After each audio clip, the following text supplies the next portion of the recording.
வணக்கம். சமூக ஆவலர் மையம் பத்மநாபன் பேசுகிறேன். ஒரு சிந்தனை உள்ள ஒரு வீடியோ. விதவை பெண்கள்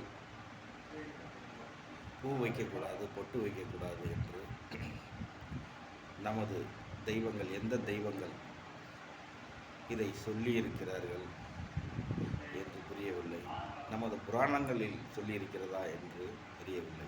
ஆனால் எத்தனை நூற்றாண்டுகள் ஆனாலும் இன்னும் அந்த விதவை பெண்களை ஒரு மூலையில் உட்கார வைக்கும் அவ்வளவுதான் தற்பொழுது நமது நாட்டில் நடந்து கொண்டிருக்கிறது. அவர்களை பார்த்துட்டு செல்லக்கூடாது, அவர்களை நல்ல விஷயம் நடக்கும் இடத்துக்கு அவர்களை கூப்பிடக்கூடாது போன்ற ஒரு தப்பான ஒரு மூட நம்பிக்கையாக இன்று நடந்து இருக்கிறார்கள் நமது நாட்டில்.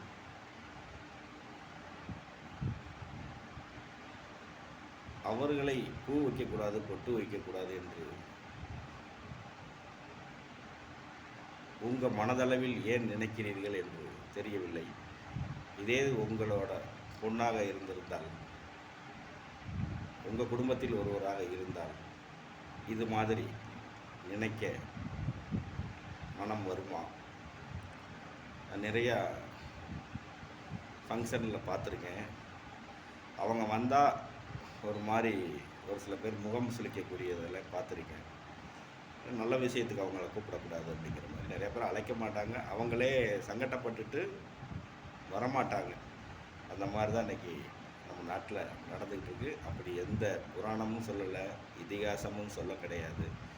ஆகையால் விதவை பெண்கள், நீங்கள் அந்த தாழ்வு மனப்பான்மையை தூக்கி எறிந்து விட்டு நீங்களாக வாழுங்கள்.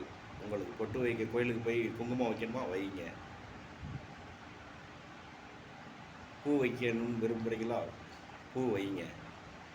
இதுக்கு எந்த சட்டமும், எந்த புராணம், இதிகாசம் எதுவும் சொல்ல கிடையாது. இது யாரோ பரப்புன அந்த வதந்தியை இன்னும் நிறையா பெண்கள் நமது நாட்டில் கடைபிடித்து கொண்டிருக்கிறார்கள். அதிலிருந்து மீண்டெழுந்து வாருங்கள். நல்ல பாரதம் உருவாகும். வாழ்க வளமுடன். நன்றி, வணக்கம்.